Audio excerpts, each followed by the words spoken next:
Welcome back in-game live Pro Football Game Day here on SportsGrid. Final hour. We will have Brady Cannon on with us coming up in about a half hour. Talk through some Sunday Night Football. Chargers and Chiefs. Important game there in the AFC West, and some big news, big inactive news. Ladd McConkey, star receiver, the rookie for LA, is not going to play. Inactive in this one. Of course, no J.K. Dobbins. He is on IR. So that means it's Herbert, what's left of the receiving core, Gus Edwards trying to take down that top seed in a big divisional matchup again against the Kansas City Chiefs, a team that really does not cover with great regularity. We'll dive into all of it, the total, the spread, player props, everything a little bit later on. But these games that are happening right now, less than a minute left in the Seahawks-Cardinals game. Arizona is going to lose, down 30-18 with the ball right now, but again, down by 12 points with less than a minute to go. We know the writing is on the wall. Seattle's going to improve to 8-5. Cardinals are going to drop to 6-7. That is monumental there in that NFC West division. And so the Niners, they are going to win. They have about 6 minutes left, but they're up by 18 against the Bears and driving. 3rd and 1 at the Chicago 10. I'm sure at the very least we will see now it's 2nd and goal to Chicago 3. I was going to say at the very least a field goal. I would expect a touchdown at this point. Kyler Murray does have the Cardinals into the red zone now. 1st and 10 at the Seattle 13. Again, it's not going to be enough to pull the game all the way back, to a win, unless they happen to score a touchdown, quickly recover the onside kick, and then, a miracle. But I don't see it. The Niners, though, are obviously going to win this game going away. If you were on the Bears with the points as I was, that's not going to work out. So the Niners, they are going to improve to 6-7. The Bears, will be officially eliminated if they're not already. And then the Rams, this is the game right here. 7.5 to go in this one. The Rams up 38-35. LA has the ball at midfield, basically. 2nd and 10 at the Buffalo 46. Monster performance out of so many players in this game, Scott and Joe. Josh Allen, as we were talking about before, and I brought it up, what was it, halftime? Right around there when his in-game number was at, I think, 323.5. He was sitting at 177. Could we invest? Joe, you were like, emphatically, yeah, absolutely, I would do it. Look how much they're down. They're going to be passing. He's at 318, again, with so much time left in this game. Allen has rushed for 71, so it's been a 400-yard day for him. 5 total touchdowns, amazing. Khalil Shakir, 100 yards for him. A touchdowns as well for Mac Hollins and Ty Johnson. These are not your household names, but nevertheless, they're getting in. Puka Nacua, 11 for 143. Touchdown for Cooper Kupp, 5 for 92. Kyron Williams has rushed for 2 scores, has 68 on the ground. And Matt Stafford approaching 300 yards passing. He is at 279. But most importantly, where do we go in this game from here? The Rams with the ball, 4th and 9, Buffalo 45, presumably a punt on the way. LA is laying 3.5 at plus money, right around plus 120 here, Scott. So clearly you could just move it inside of 3 if you wanted to and, pay a little bit of juice there at minus 2.5. But just becomes a question of, at this point, with Buffalo getting the ball back, if they do, no, it looks like the Rams converted. They were able to get a first down. So that's why things are moving here that quickly. The Bills, though, plus 220 on the money line on FanDuel. Is that worth the investment? Or do you like the Rams as they continue to drive out to the Buffalo 34? Yeah, I listen. They keep on moving, right? Also, real quickly, we got Arizona. Oh, by the way, touchdown we're hoping for here. 3rd and 5 from the Seattle 7 with 7 seconds left. So it's big because, I got the Arizona plus 10.5. Right now they're down 12. So any chance they kick a field goal down 12 with 7 seconds left? I don't think so here. So don't feel great about that. Yeah, I don't think so. Not even in 2024. So, and San Francisco, they did score a touchdown. They had it at the 2, and you think they would give it to the Garando dude, right? Get him his 3rd touchdown. And remember, we have him 2 touchdowns in the second half. They didn't. I'm glad you mentioned that. Garando, he actually got hurt. Yet another running back injury for San Francisco. Taylor. Now, I don't know. Yeah, I just saw something come across Twitter. I don't know the severity of it in terms of, whether I assume he's out for the duration of the game simply because it's so lopsided. It was Patrick Taylor that came in and scored the touchdown, 7 for 25 for him. But yeah, hopefully he's fine for next week, obviously. All right. So that explains why you didn't get it. But Kyler Murray sack, and that's the ball game. 3rd and 18. They don't even cover 10.5. Wow. Can't believe that, Joe. Can't believe that. As favorites. Yeah, I can't believe it either. They should have come out way stronger. I really do look at that first half and their game plan in that first half and why they didn't play the same way in the first half that they did in that second half, because it was a much better second half for this team out there. We need the Bills to make this big stop. They can't allow Matt Stafford to make these third down conversions like he's making out there on the field. We know this has been a weakness for Stafford coming into this matchup, and he is getting his way with the defense right now of the Buffalo Bills. There's 5 minutes and 41 seconds left in this game. I'm seeing 2nd and 4 here for the LA Rams on their own 34-yard line. The Bills need this ball back. They can't allow the Rams to score on this drive if they want to win this game, or at least even push it to overtime here. I don't think, at least. Adam, do you think if the Rams score on this drive, there's going to be enough time for the Bills to get then 2 scores again to try to get the win in this one, or overtime? I mean, we've seen stranger things in NFL history, obviously. Is there technically enough time? Sure. But would I bet on it? No. I think if the Rams do get in here, in the form of a touchdown, make it a 10-point game with 5.5 to go or 5 minutes to go, whatever exactly it is. And who knows? I mean, the Rams could easily bleed another minute and a half of clock here in the process. I don't think so. I think this is the drive that wins the game if, in fact, the Rams can get themselves in here. It's been a remarkable game, a really compelling game. I mean, if you had said to me pregame, hey, Bills are going to score 35 points today, you think the Rams can stay within the number, never mind win? That's where I would have put my money. And that's not even because I think the Rams have a good defense. I don't. Obviously the recipe for LA to win this game was going to be outlast Buffalo in a shootout. I'm just not sure I would have pinned the Rams to, get to north of, roughly 40 points, maybe north of 40 points on the way to doing it. But that offense, again, when it's right, and it has been so infrequently this year, but when everyone is healthy, available, clicking, playing, they're incredibly dangerous. If they could figure something out on the defensive side to contain their opponents, they could maybe be a tough out in the playoffs, provided they get there in the first place, Scott. Yeah.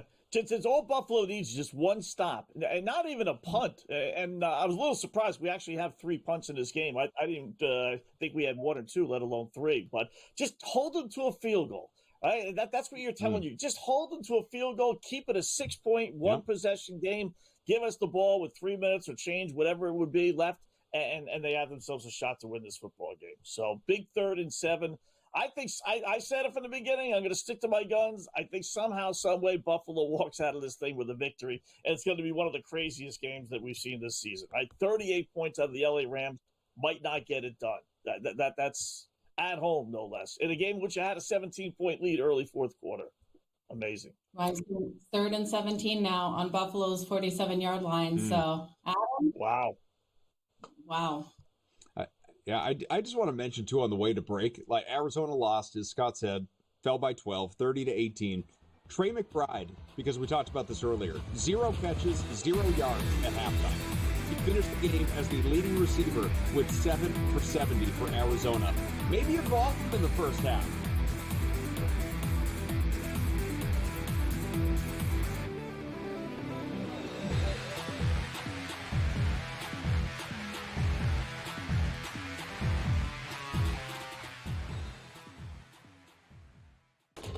Enter into the magical world of McLuck.com, where even the smallest of spins can win real cash prizes.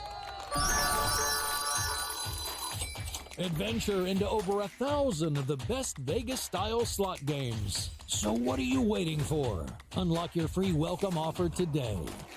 Join the fun where winners play and players win. Anyone that's been to a sporting event, the atmosphere before a game, I think Game Time Decisions has that same exact atmosphere. This is our arena. This is what we do. There is going to be an energy to game time decisions that you will feel night in and night out. The excitement you get when you lock your bets in, when you're figuring out what you want to do, we can zone in on the biggest games each night. I want this to be the place that people come to before the games start so they feel as ready as possible to lock in their cards. We are going to hit every single one of those markets that you need to know about. We're going to go through every single thing, and I've got a great team behind me that's going to help me get the job done. There is not going to be a better place, I promise you, than Game Time Decisions to get that new information, react to it, and be able to then bet accordingly. We will have everything at our disposal, and we will use that to our advantage. I'm Kevin Walsh. Tune into Game Time Decisions from 6 to 8 p.m. Eastern on SportsGrid. Your gut says Miami is going to win, and you should take the over. Your gut also said your NFT selfies would only go up in value. They didn't. But your head is on SportsGrid and knows the QB is in concussion protocol. The backup has a 45 QBR against the zone coverage. The New York D has the most sacks in the league. So yeah, trust your head. It's smarter to be on SportsGrid. Right here with you on Pro Football Today on SportsGrid. Odds in motion, trying to see what lines have moved throughout the week. Never felt more comfortable in this set than I do for this year. I am ready. I'm just getting angry. The hot takes are going to be here all long. What in the world is going on in Miami, Dom? It's not particularly anything to shy away from just because many people are on top of it. Hot take, hot take. I think this line is asking you once again to take the wound. Pro Football Today, only on SportsGrid.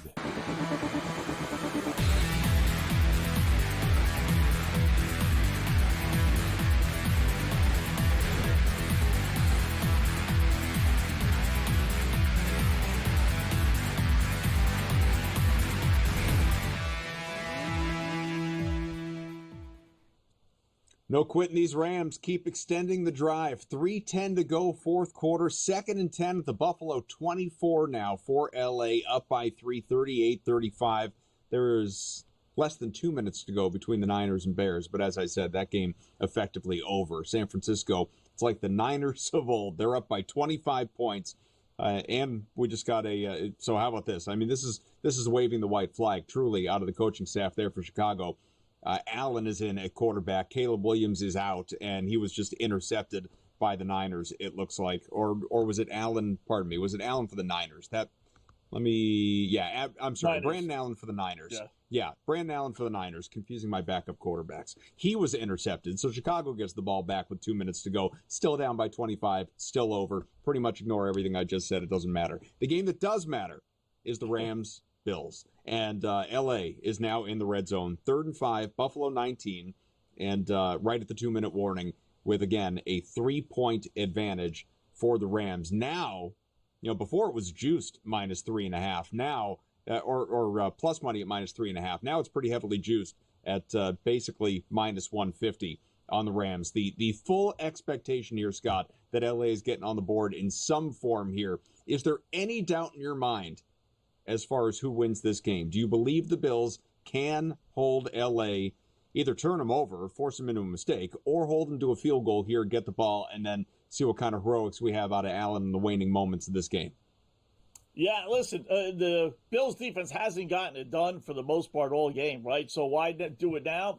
You never know, right? Rams converted on a big 4th and 5 rather than go for a 52-yard field goal that would have put them up 6. Instead, they get the first down. They've taken some more time off the clock.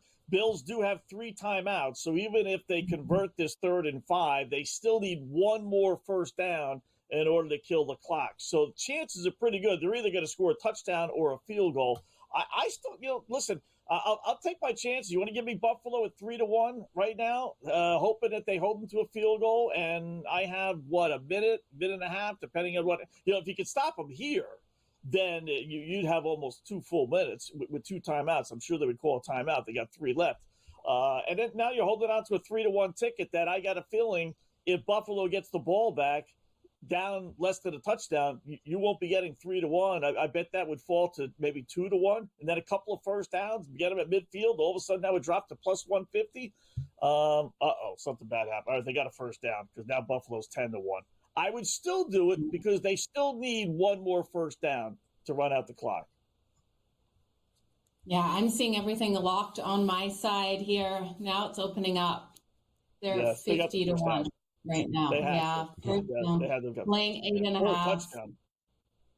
I can't believe the Bills defense hasn't been able to come up stronger, you guys, especially on a drive that meant so much. Why? Yep, and you said it, Scott. They haven't showed up the whole game. Yeah, touchdown on the board. So 44-35. The Bills need a miracle with under 2 minutes left in this game to be able to drive down the field. Would you see the Rams going for 2 in this situation? They just kicked the extra point, right? Yeah. I mean, what's the advantage of making it 11? I think you do the extra point, absolutely. So 44-35 right now is Puka Nacua on that touchdown. The day he has had, that's two touchdowns, one on the ground of all things, that one in the air, just 16 rushing yards, which for Puka that's pretty good.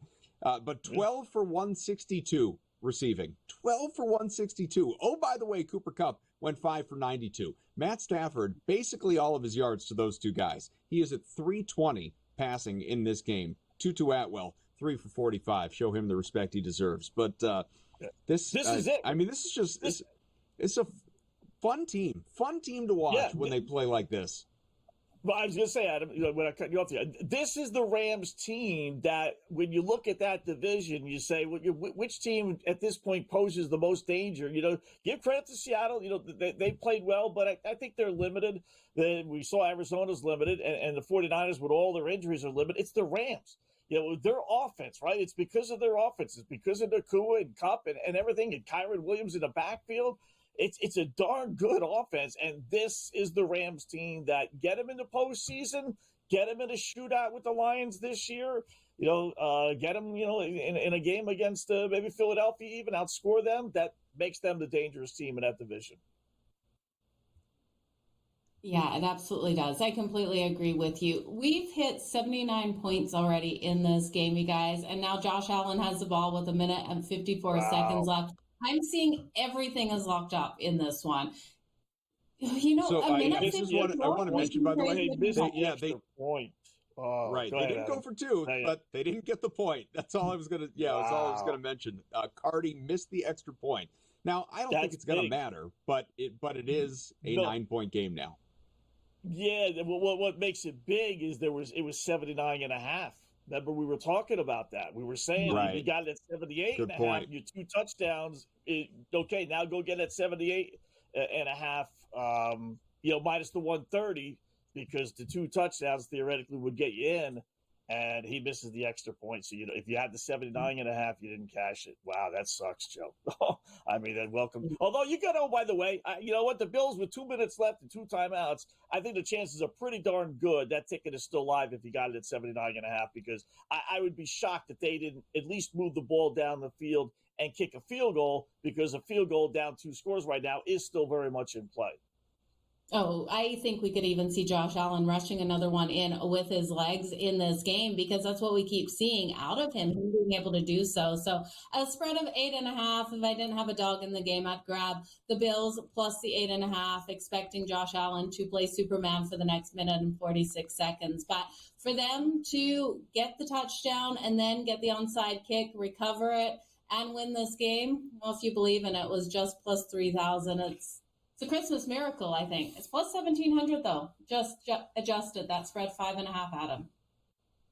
Well, listen, if we're talking potential miracles, which may not even be a miracle because Buffalo's sitting 1st and 10 at the LA 45. Me personally, I took the Rams pregame with the points, but I also have Buffalo alted to plus 6 as part of a builder parlay. So I could use some Bills points right here before the end of this thing and try and middle that thing perfectly. That would be really nice for me. Wouldn't be the end of the world, but it would be nice. It'd be nice. I cared a lot more about Clay McBride earlier, I'll be honest. More on the way with this game, and we'll start talking Sunday Night Football too.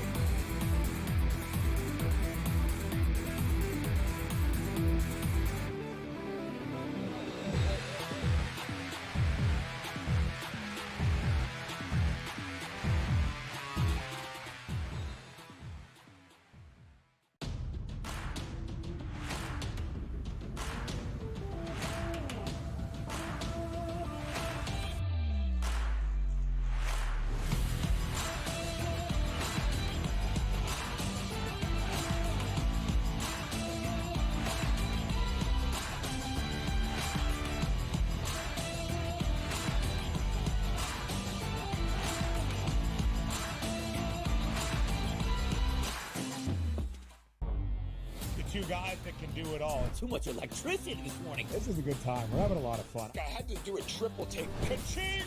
Why? Because of parity. I didn't mean to offend. Yeah, it's not going to happen. Load management is a dirty word. Let him rip. You know what?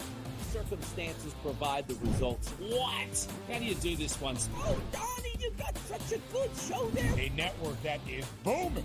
The Early Line, only on SportsGrid. We got the NBA Cup going on. Not that anybody really cares per se about the NBA Cup. Now, I'm going to be honest with you. I actually did try to look. What does it mean, like, for the NBA Cup? Like, who's playing for what here? I lost interest and I gave up after about 30 seconds. So I was like, you know what? Whatever, dude. There's NBA games. Sports Rage tonight, only on SportsGrid.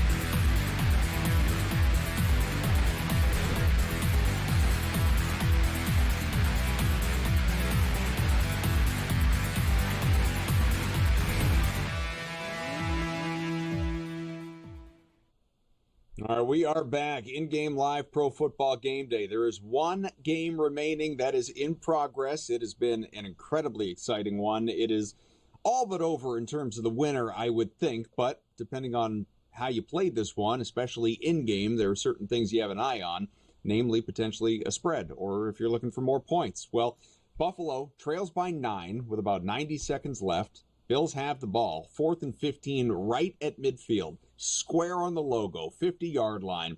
So timeout LA here, interestingly enough, and we will see how this ends up playing out. We will also start to move the conversation toward Sunday Night Football. Chargers and Chiefs, important game. Chargers coming in 8-4, Chiefs are 11-1. Entering the day, of course, the Chiefs, this is still true in the moment, one game ahead of Buffalo for the AFC lead. Now that is going to grow to a game and a half once the Bills do lose this game. Opportunity to make it a 2-game lead at the end of business tonight, if you will. Los Angeles came in 5th in the AFC. So again, you know, Harbaugh's got his team well positioned toward a playoff spot. I'll do a quick refresh here after what we've seen so far today, and LA is still sitting 5th. 8-4, just behind Houston, of course, would be division winner in the AFC South at 8-5, and marginally ahead, half game in front of the Ravens and the Broncos, both at 8-5. So we could potentially, if the Chiefs do what everyone, well, not everyone, a lot of people expect them to do, have a 3-way tie at 8-5, right there square in the middle of the AFC, or they really make things interesting, and the Chargers, despite not having Ladd McConkey, go out and win this game, and at KC, no less. I'm waiting to see if anything happens in this Bills game. So far, nothing doing, still in that timeout. We'll give periodic updates, obviously, of that one as things become relevant. But Brady Cannon's going to join us in a little bit to help us talk through what happened earlier today and, of course, this Sunday Night Football game. Let's start the SNF conversation here, Joe. How do you approach this game? You know, we have a narrow spread, looking at it, seeing KC favored by 4.5. It's grown a little bit, but 4.5, a total that a lot of people seem to love the under on, 42.5 in this one. How do you play it? This is going to be an interesting game. You know, I'm a Chargers fan, and I don't love it to take my Chargers as a fan. It's hard to get behind them because if they lose, I lose my wallet and my heart in those games. But I do think this is a game where so many people are on the Kansas City Chiefs. You can't find a person that's looking at the Chargers, and I think I'm going to die on the hill with the Chargers here. I'm going to look at them to come out so strong defensively. I think you take Derwin James for that anytime interception. That's coming in, Adam, at plus 700. Now, I know that we're not going to see Ladd out there. I was really counting on him to be part of this game. Justin Herbert is going to need to get things done by himself without him out there, because we know Dobbins is out. They're going to rely on Gus Edwards as well, but Herbert has been using his legs in these games. Now, we're hearing a lot of people liking him for his rushing yards in this, and I do like him for his rushing yards. That number coming in, I can't remember it off the top of my head. I believe it's 21.5. I would take that to the over, and then I would also look here at Justin Herbert for that rushing touchdown. He has proven that he can get in the end zone, and we know how hard it is for these defenses to really stop a quarterback when they start running in situations like that. And I do think that will be a game plan here for them in this matchup. So give me the Chargers straight up to get the win. It won't be close, I don't think, if the Chiefs win this. So I'll take a chance, a little bit of money, not a full bet on the money line. I'll look at Derwin James for the anytime interception. I will look here at the Chargers in the first half as well on the money line. We know this is a team that can get up in the first half and give it away in the second. And then over 9.5 points in the first half, because I do think if they're able to get up in the first half, they definitely get a couple touchdowns on the board. Justin Herbert for the anytime touchdown at plus 460. And Cameron Dicker, give me the kicker. Over 6.5 kicking points, Adam. What about you, Scott? You know what? I'll get into mine. I know we got to get a break in here, but I will tell you, this Rams game is not over. Buffalo's got it at the 1 yard line with almost a minute left, and they have 3 timeouts, which is the key, which means if they could score here, they didn't score on first down. That killed them. Well, if they could have scored on first down, they could have kicked off at them and had 3 timeouts and forced the Rams 3 and out. You don't even need to do the onside kick, but they don't score on first down. I don't know why did you run the ball? That's stupid. That killed them. Yeah, Buffalo had to waste a timeout in the process. So 44-35 still, minute to go. Buffalo is 2nd and 1 at the LA 1, but we just saw timeout number 1 by the Bills. Yeah, clock's going to move quickly on him. What a game by Josh Allen, though.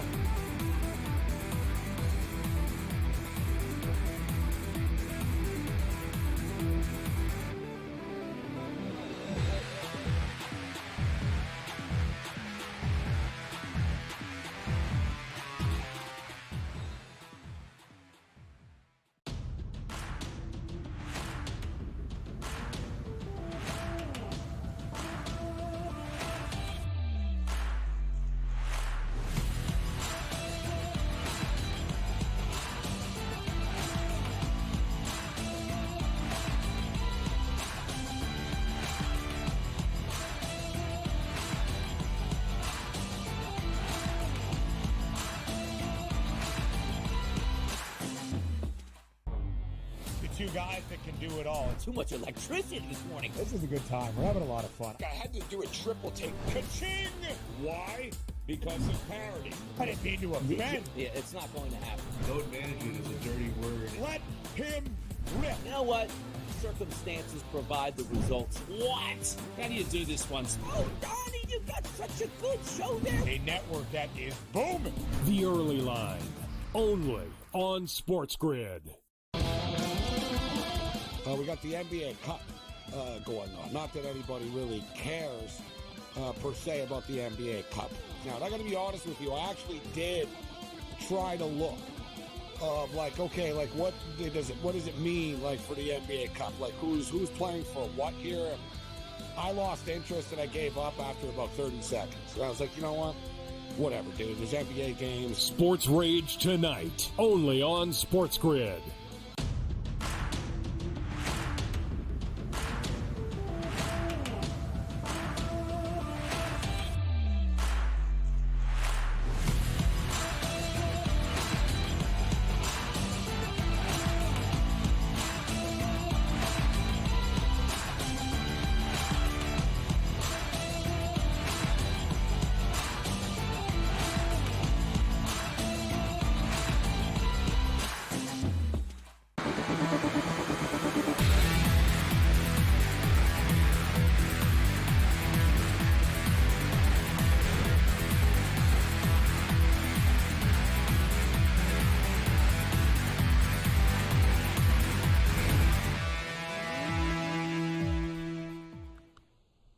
Truly a historic game out of Josh Allen. Joe has just told me the first player all time with 3 passing touchdowns and 3 rushing touchdowns in the same game. Allen has, of course, taken his team, the Bills, in the end zone again. 3rd time on the ground for Allen, the future MVP of the league here this year. Incredible season out of Allen, but he's doing it today in what is going to be a loss. It is 44-42. Now, that is not official. I just refuse to believe that the Rams are going to absolutely melt this thing down. So the Bills naturally tried the onside kick. The Rams did recover it. And so L.A. has the ball here looking out to the 45, it appears, on Buffalo's side. And they'll just try and obviously kneel out the clock as best they can or run out the clock anyway. Kyron Williams taking it a couple of yards. We'll check the timeout situation on the Bills side, but 44-42. So all those alternate in-game overs and everything we were discussing, we never really said take the under. If you were always on the over, you got there because we never went north of 85 points, that's for sure. I don't think we ever went north of 80. So 86 in this one, you got there. Let's quad box this thing. Bring in our friend Brady Cannon, my partner in crime here on SportsGrid on Saturday nights. He is, of course, a regular across SportsGrid programming, what feels like every single day of the week, no matter what day or time you are listening.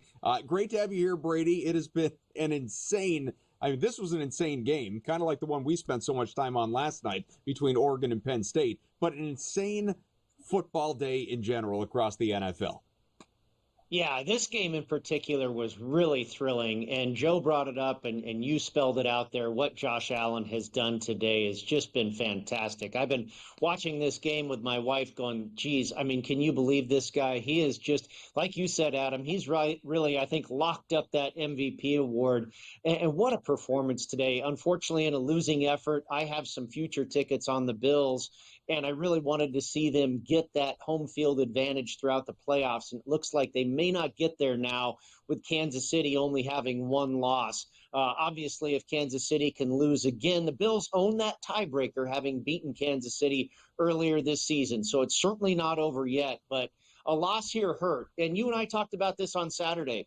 I thought the situation was great for the Rams, but I couldn't get there with my wallet because the numbers are so heavily in favor of the Bills. Well, the situation proved outright as the right side here. You had Buffalo clinching the division. They've got Detroit next week. This was a tough spot on the road to be in the role of road favorite. And sure enough, the Rams come through. A wonderful job by Stafford and McVay. And Puka Nacua, are you kidding me? That catch he made where he got his toes down, holy cow. What game to watch. A good one.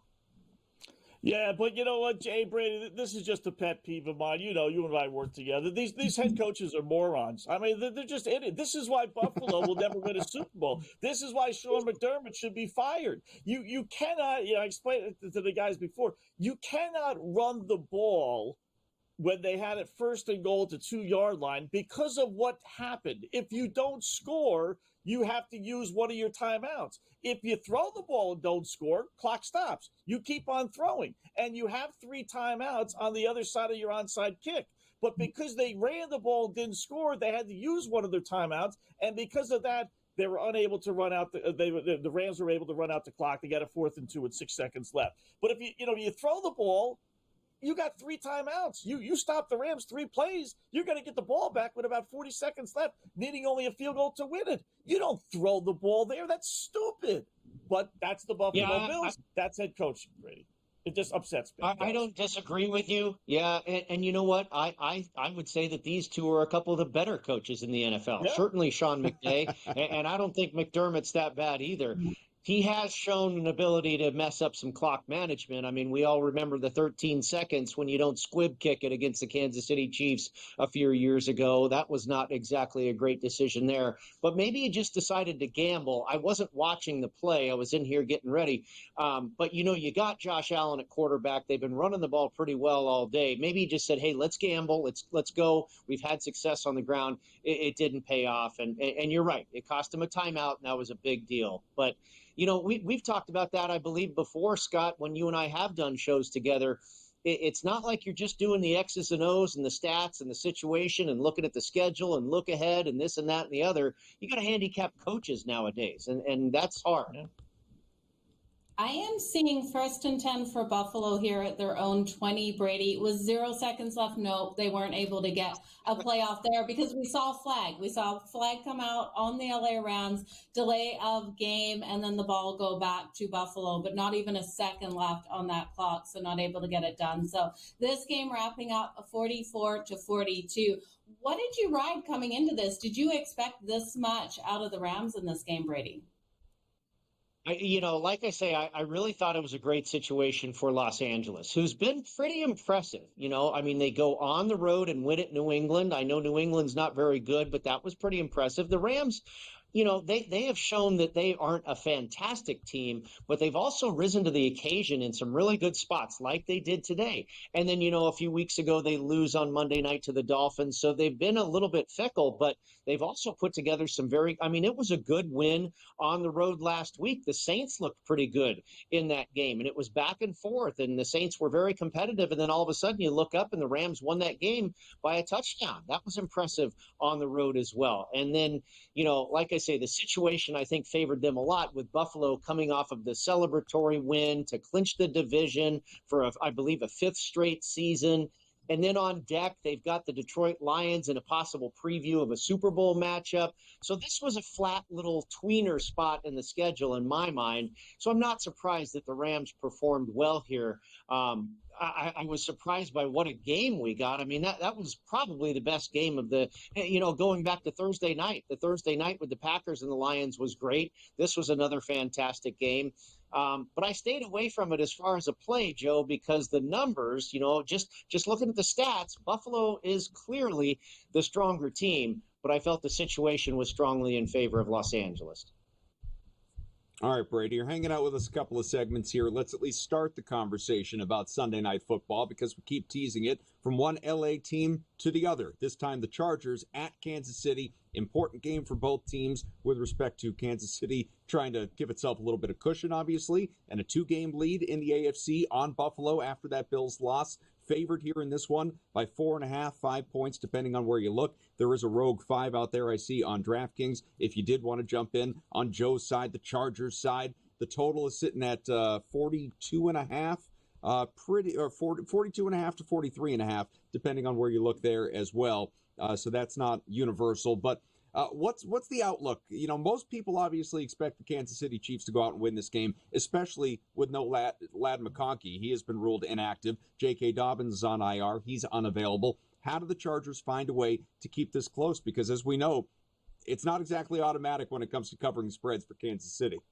Yeah, I think Jim Harbaugh probably has known for a little while that McConkey was not going to play and has constructed the game plan without him. And it really is big because he's been a great receiver for this team, but he's going to have to rely on the other guys, Joshua Palmer, the kid out of TCU. I'm drawing a blank on all the receivers right now. But Quentin Johnson, yes. Johnson, yep. Yeah, and he's had some moments where he's dropped some passes in recent weeks, but I expect I think the Chargers are going to show up in a big way here. I've talked with a couple of bookmakers here today, and the books are really in need of the Chargers tonight. I think early in the week, you saw a lot of action come in on the Chargers, and I was like, oh my gosh, it looks like a public underdog here, but it's not the case. We're seeing this line move all the way to 5 here locally at the South Point. I talked with the race and sportsbook director there over there, Chris Andrews, and he said they need the Chargers big. That's the side I want to be on. I like to be on the side that the house needs. All right, we're going to have much more with Brady Cannon coming up in a little bit. I'm sure there is plenty that Scott and Joe want to ask Brady as well when it gets to the total player props. We'll hand out some best bets, all of it. Hang with us here in Game Live. Pro Football Game Day continues on SportsGrid.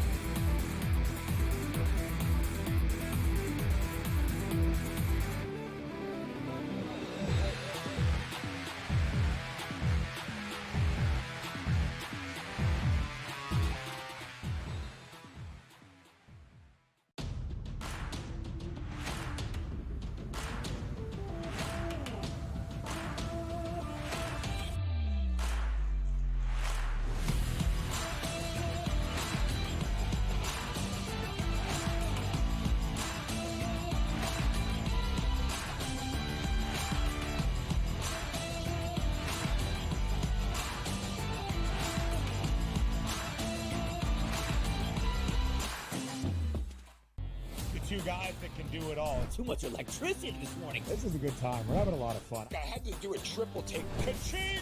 Why? Because of parity. I didn't mean to offend. Yeah, it's not going to happen. Load management is a dirty word. Let him rip. You know what? Circumstances provide the results. What? How do you do this one? Oh, Donnie, you got such a good show there. A network that is booming. The Early Line, only on SportsGrid. We got the NBA Cup going on. Not that anybody really cares per se about the NBA Cup. Now, I'm going to be honest with you. I actually did try to look of like, okay, like what does it mean like for the NBA Cup? Like who's playing for what here? I lost interest and I gave up after about 30 seconds. So I was like, you know what? Whatever, dude. There's NBA games. Sports Rage tonight, only on SportsGrid. He also said that the Bears head coaching opening would be the most coveted job after the season. They'll let that guy stay. I heard today that they were very worried about screwing up Caleb Williams, so that he likes this guy Brown so much that they may let him stay as the head coach. What a disaster that'll turn into. Pharrell Coast to Coast, only on SportsGrid.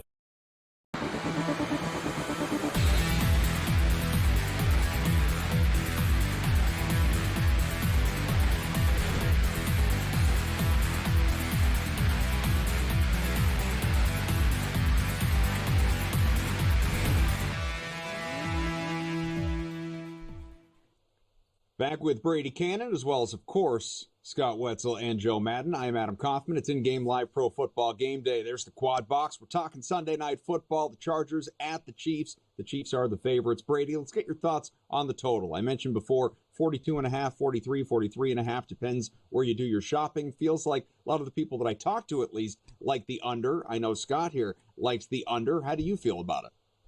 Well, these are very key numbers. 41, 42, and 43 are all very key numbers when it comes to an NFL total. And I'm starting to see some 43.5s pop up.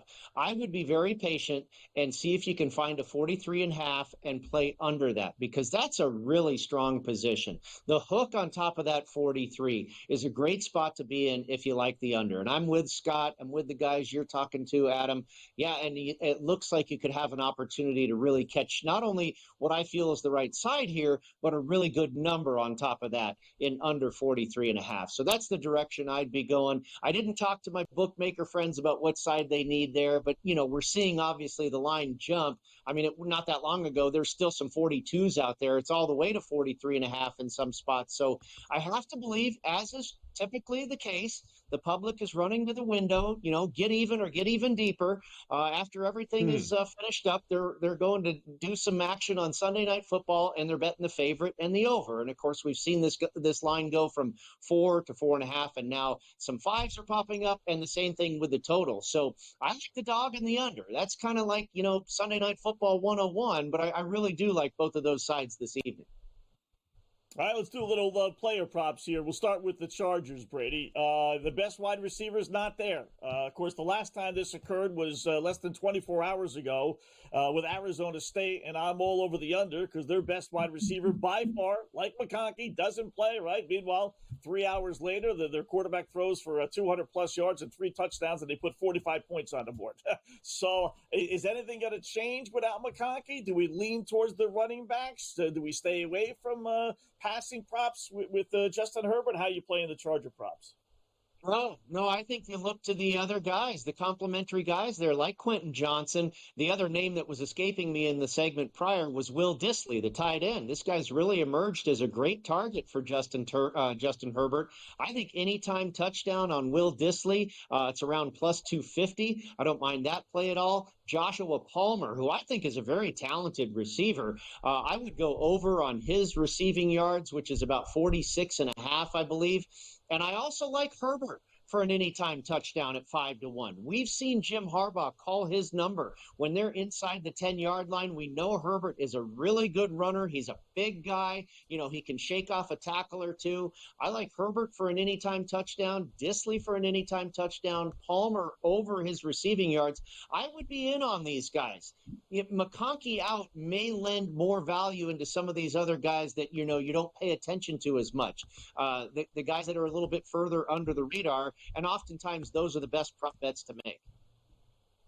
Okay, so Brady, you're liking the Chargers in this one. You're liking those Charger props. But for sake of argument, is there anywhere on Kansas City that you'd like to put some of your money? Anyone that you think could get in the end zone for them here? Would you rely on Patrick Mahomes for his rushing yards? Anything like that for Kansas City? Well, I think it's low-hanging fruit, but probably a good bet to take Travis Kelce for an anytime touchdown. I would probably play that as far as a positive bet in favor of inside of the Chiefs or what have you. But otherwise, I'd probably be wanting to fade Kansas City and maybe under the total receiving yards for Travis Kelce, under the total passing yards for Patrick Mahomes. He's still got some issues on that offensive line with injuries as far as his tackles, both of them. I think they're getting one guy back today that should help shore things up a little bit. But I just don't see this being as easy for the Kansas City Chiefs as some of the games we've seen out of this team before. We know they've struggled covering a lot of spreads. I mean, how can you possibly get any closer to losing a game and end up winning than, about 10 days ago or so on Black Friday when they came out victorious against the Raiders? They are winning by the skin of their teeth. This is not an 11-1 good football team. Yeah, they're 11-1, but they're not, what does Parcells say? You are what your record says you're. No, that's not the case with the Chiefs. They're not an 11-1 looking team. So I think the Chargers are going to give them trouble. Another prop bet I would take, an anytime sack for Khalil Mack at about plus 140 or plus 150, I believe. All right. I want to ask you about how much. Oh, go ahead, Scott. Go ahead. No, as you say, how much do you think that $3 million better to make $400,000 was sweating with the Eagles money line today, Adam? Or Brady? Yeah, no, that was a pretty good sweat, and I was rooting for him because I laid the 12.5 with the Eagles, and it looked like they were going to get there in the end of the game. It looked like they were starting to wear out the Panthers a little bit, but never could get there. I thought when they led by 6, we get another touchdown and we're home, but it just never really developed. So hats off to the Panthers who continue to remain competitive, and hats off to this guy who just took over $400,000 from the Circa Resort and Casino here in Las Vegas. And by the way, Adam, of course, we were going over the Circa Survivor selections on our show on Saturday. 11 entries moved forward with the Eagles. 20 entries moved on with the Pittsburgh Steelers. In fact, the only entry so far that has been a loser, he had one entry on the Tennessee Titans. So out of 52 entries, I don't know why. 51, it had to be somebody taking a shot that had more than one entry. Yeah. Still 3 entries, I believe, remaining on the Cincinnati Bengals. So we'll see how that works out on Monday night. But so far, no real damage in Circa Survivor. Couple more props quickly I wanted to ask you about in this game tonight, Brady, related to rushing. You mentioned Justin Herbert and his ability as a rusher. Again, no J.K. Dobbins. I think there's going to be some improvising that is needed out of Herbert. He can't clearly rely on Gus Edwards. He has been terrible. And so, and Herbert, by the way, over his last 6 games, there's a 49, a 32, a 65, and a 29 in there for Herbert rushing, and minimum attempts of 30. He is at 18.5 is his line tonight. I'll save the other guy for the next segment. 18.5 yards total? 18.5 rushing yards out of Herbert. Yeah, I'd go over. Yep, I think that number seems short. Absolutely. Okay. The Chiefs have a decent pass rush. They don't rank real high as far as sacks, but Chris Jones is a force to be reckoned with, and may have to escape them a few times. Yeah, he'll scramble a little bit, no doubt. Brady Cannon, thank you so much, sir.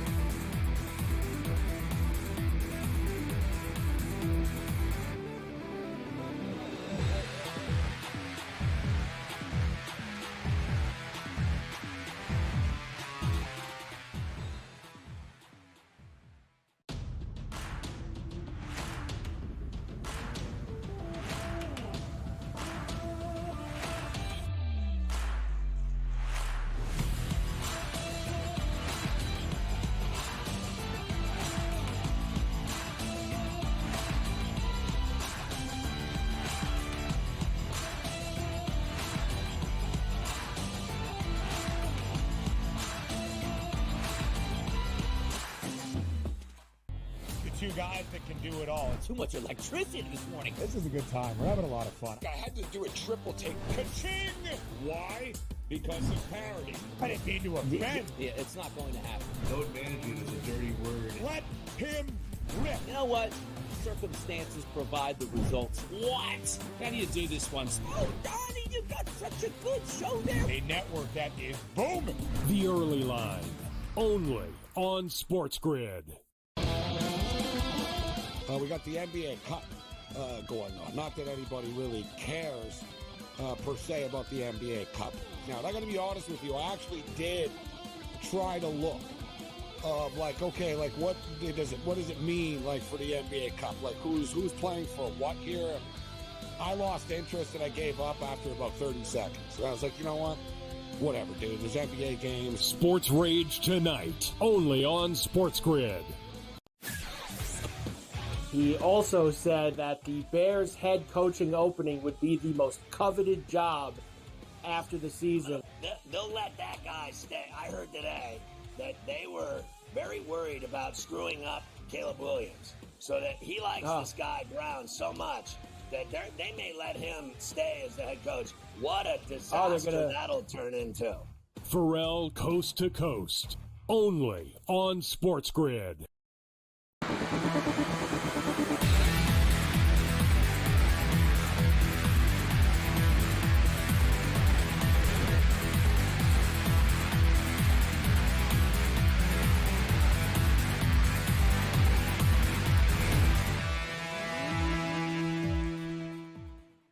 We got you a few more minutes here on In-Game Live Pro Football Game Day, talking through some, Chargers and Chiefs.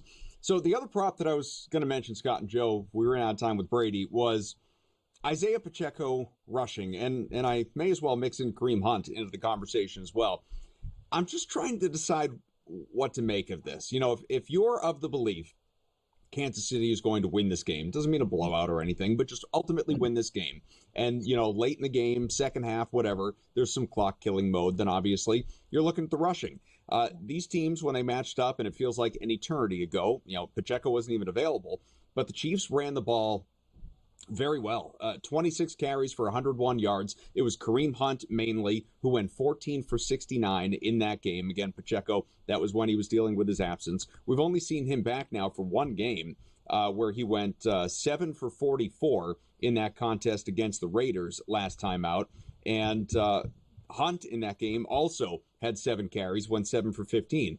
Props in this game have Hunt just south of 30 rushing yards, Pacheco just south of 50 rushing yards. I'm curious from both of you, Joe, I'll start with you, how you feel about the KC run game. I'd be kind of nervous about it here. We know the Chargers defense has been stepping up in these games, and I really do. I look at what both defenses have been able to do on versus the run game, and I think both of these quarterbacks will be passing the ball more than expected in this one. Patrick Mahomes has a passing prop of 246.5. I would expect that to go over. And Justin Herbert, I know the Chargers like to run, but you look at the defense here of the Chiefs, his number's only 227.5. I think he's able to go over that. So I would stay off the rushing props here for Kansas City. What about you, Scott? Yeah, I got to see the dynamic of these two guys, Pacheco and Hunt, together. How they're going to split that up. It's basically been Pacheco without Hunt or Hunt without Pacheco. So that's a stay away for me. But I do like the over with the Charger ones. You said it, Gus Edwards. He has been bad. And I don't think guys like that all of a sudden rise to the occasion. I'm going to go one deeper and get this guy Kamani Vidal. His number is less than 20 yards. He's hit that before, even in mop-up duty. So, and I would even go 25 yards at plus odds and even 40 yards adjusted total. I think he's going to get a decent number of carries. They only threw for 179 yards the first meeting. They only ran for like 55, so they didn't have a lot in the 17-10 meeting. But I do think they want to run the ball. It's cold, frigid. So I'm leaning more towards the Charger over running back props than I am Kansas City, Adam. Very good. Anything else jumping out at you in the remaining moments? Otherwise, we can take a quick look at where things stand with the playoff standings. Yeah, it's two. I like the under. Both teams strong under teams, even with Herbert in there. And I'm going to buy the Justin Herbert over 18.5. I think the thinking is that without McConkey, guys won't be getting open, so they're going to have to throw the ball some, which means 2 scrambles, and he gets 18.5 yards. He's gotten 19 in 4 of his last 6 games, and then when I say he got it, he's got it. He's like way over that number. It's not even close. So I do think he's going to scramble some, and I like his over 18.5. Yeah, I'm with you on that. I really think Justin Herbert comes out nice and strong. I would take him over that passing of 227.5. It just actually did bump up a point. I'm going to take him over 1.5 passing touchdowns as well, because I do think the Chiefs defense will stop that run game at some point in this game. So it's plus 162 over 1.5 passing touchdowns, but I will take Justin Herbert again to get in the end zone himself at plus 460. And then Derwin James, probably my favorite bet of this whole game. Derwin James to come out strong, get that interception at plus 700, Adam. How about that? All right. Good plus money play. Good look. All right. So to update people on playoff standings. So Kansas City and Buffalo have, of course, no surprise here, clinched playoff spots. Kansas City, an opportunity to take a 2-game lead in the AFC with a win tonight. Buffalo, of course, taking that loss to L.A. at Los Angeles. The Steelers, Texans, Chargers, Ravens, and Broncos round out the AFC playoff picture as it stands right now, with the Colts and Dolphins on the outside looking in, each at 6 and 7, 2 games back of the Broncos and Ravens. Meanwhile, the Bengals fighting for their season tomorrow night on Monday Night Football. They are at 4 and 8, still mathematically in the mix. Over in the NFC, Detroit and Philly have both clinched, though no one has clinched, of course, the conference just yet. Seattle, Tampa Bay, Minnesota, Green Bay, Washington are your top 7, and then you have LA at 7 and 6, just behind the Commanders, a game back, and also sitting, of course, only a game out in the NFC West. Going to be a lot of fun. And then Atlanta and Arizona and San Francisco even still mathematically involved, among some others. For Brady Cannon, Scott, Joe, thank you so much. In-game live pro football game day, a ton of fun. Great games this afternoon in the NFL. Playoffs rapidly approaching. Happy betting tonight to the both of you and everyone out there watching and listening. Thanks to everyone behind the scenes. We'll see you.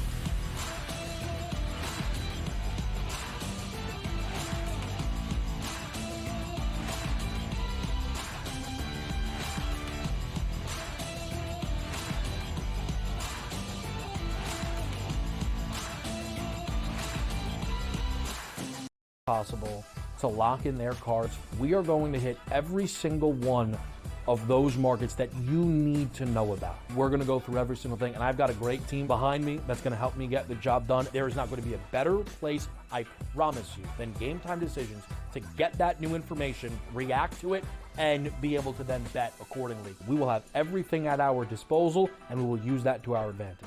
I'm Kevin Walsh. Tune into Game Time Decisions from 6 to 8 p.m. Eastern on SportsGrid.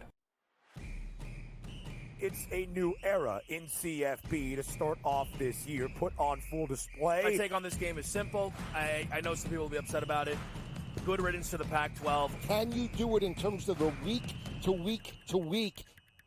I don't see a pathway for this team to miss the college football playoffs. We want to make sure you have those best bets in the entirety of our betting cards. That was thinking! But he had that program was already going there! Only on SportsGrid. The sharpest football contest show in the land. The Las Vegas Football Contest Show focuses on Circus Sports Million, Circus Survivor, and the Westgate Super Contest, handicapping the games and releasing our contest picks every week of the season. With 2 former Super Contest winners, Brady Cannon and James Salinas, a former NFL player, Mike Pritchard, and over $1 million in contest prize money won combined, the Las Vegas Football Contest Show will have you prepared this season.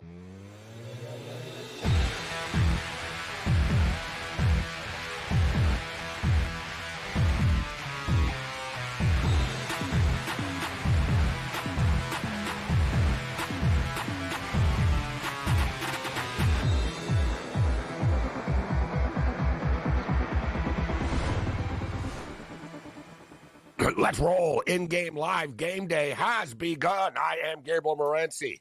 SportsGrid Radio and Television Network, Sirius XM Channel 159. Let's do this thing. Countdown to kickoff is on. We wrap up a wild day of NFL football with the Los Angeles Chargers and the Kansas City Chiefs. Kansas City have owned the Chargers. They've beaten them 6 straight times, but they're always one-score games. 5 of the 6 games, one-score games. They played earlier this year, early in the season, 17-10 final score.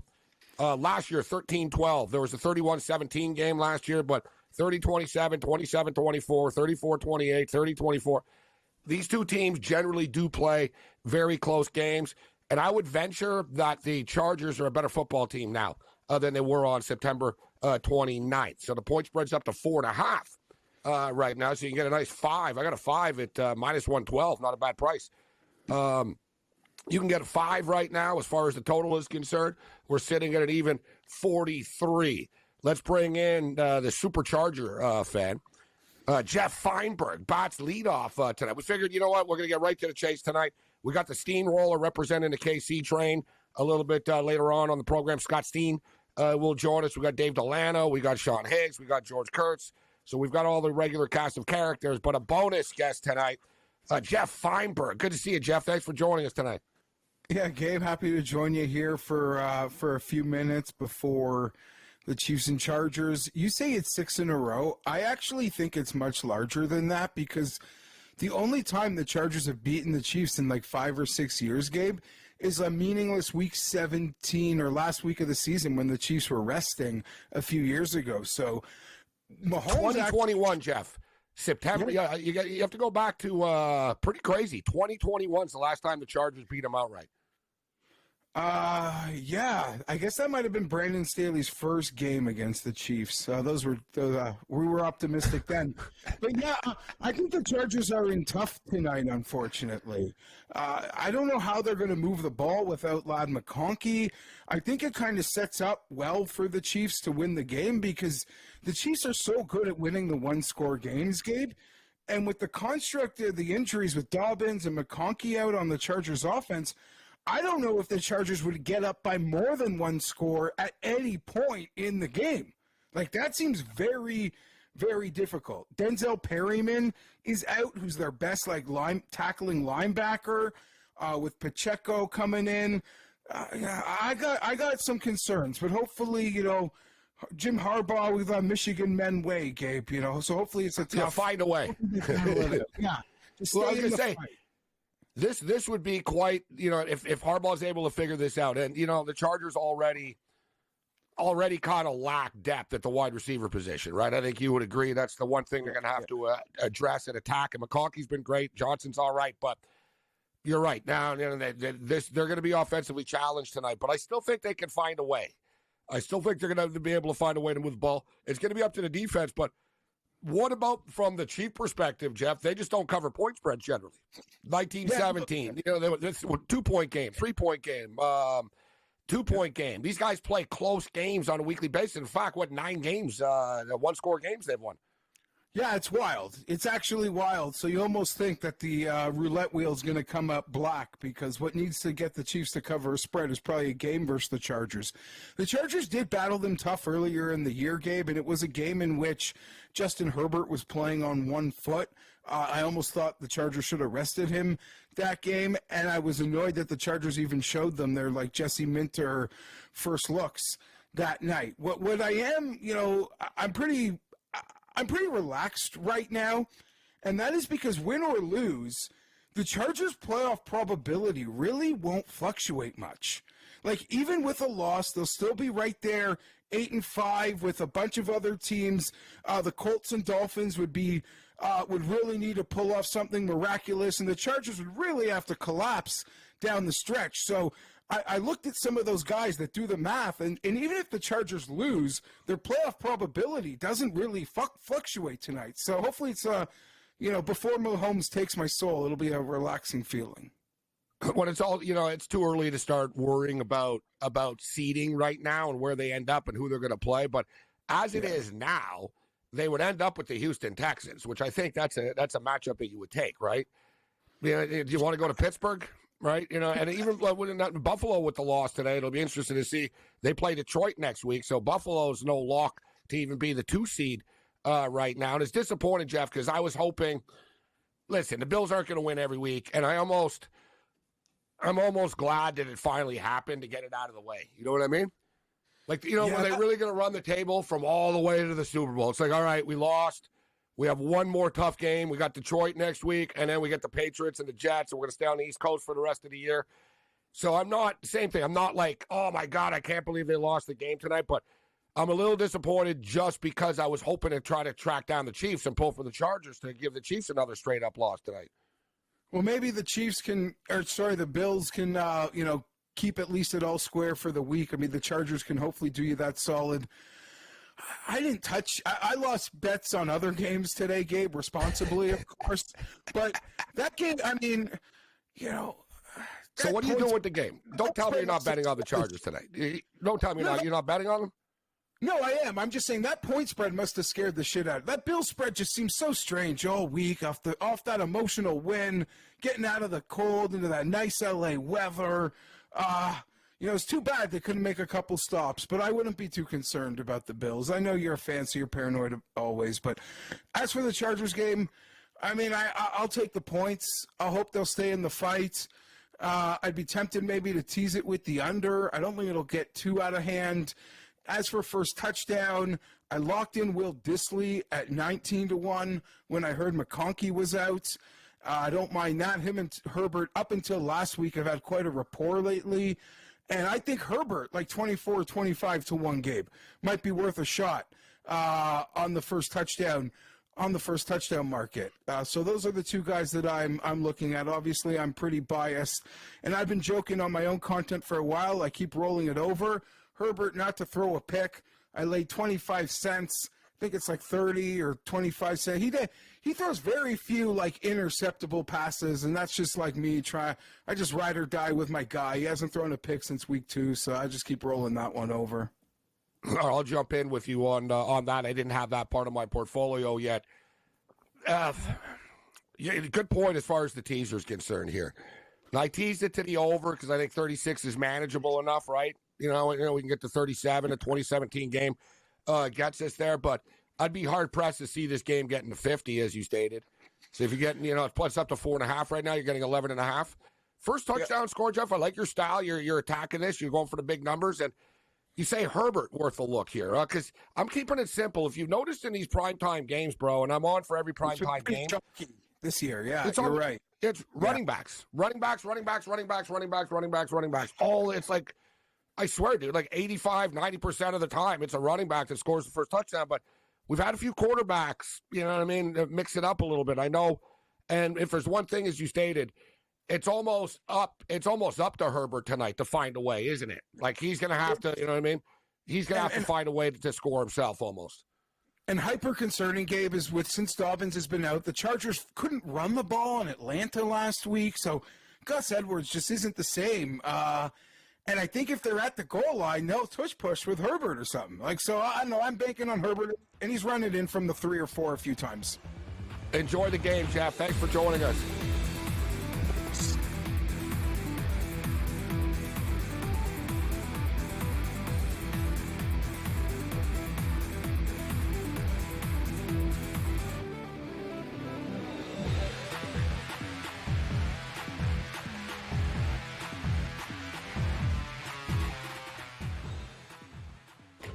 Enter into the magical world of McLuck.com, where even the smallest of spins can win real cash prizes. Adventure into over 1,000 of the best Vegas-style slot games. So what are you waiting for? Unlock your free welcome offer today. Join the fun where winners play and players win. Anyone that's been to a sporting event, the atmosphere before a game, I think Game Time Decisions has that same exact atmosphere. This is our arena. This is what we do. There is going to be an energy to Game Time Decisions that you will feel night in and night out. The excitement you get when you lock your bets in, when you're figuring out what you want to do, we can zone in on the biggest games each night, I want this to be the place that people come to before the games start so they feel as ready as possible to lock in their cards. We are going to hit every single one of those markets that you need to know about. We're going to go through every single thing, and I've got a great team behind me that's going to help me get the job done. There is not going to be a better place, I promise you, than Game Time Decisions to get that new information, react to it, and be able to then bet accordingly. We will have everything at our disposal, and we will use that to our advantage. I'm Kevin Walsh. Tune into Game Time Decisions from 6 to 8 p.m. Eastern on SportsGrid.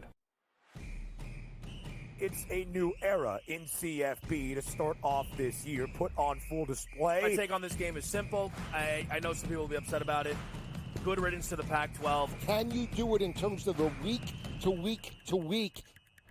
I don't see a pathway for this team to miss the college football playoffs. We want to make sure you have those best bets in the entirety of our betting cards. That was thinking! But he had that program was already going there! Only on SportsGrid. The sharpest football contest show in the land, the Las Vegas Football Contest Show, focuses on Circa Sports Million, Circa Survivor, and the Westgate Super Contest, handicapping the games and releasing our contest picks every week of the season.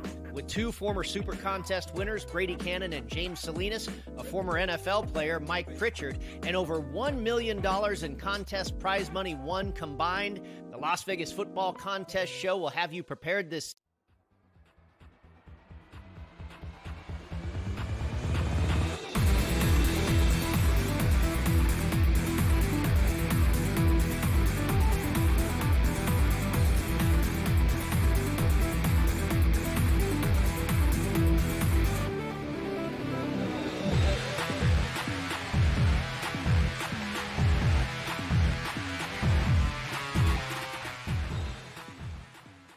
Countdown to kickoff continues. I am Gabriel Morency. Thanks to Jeff Feinberg, who sounded like he went pretty hard last night. I figured I wanted to get him on off the top of the show because I think he likes to have a few once the game gets going.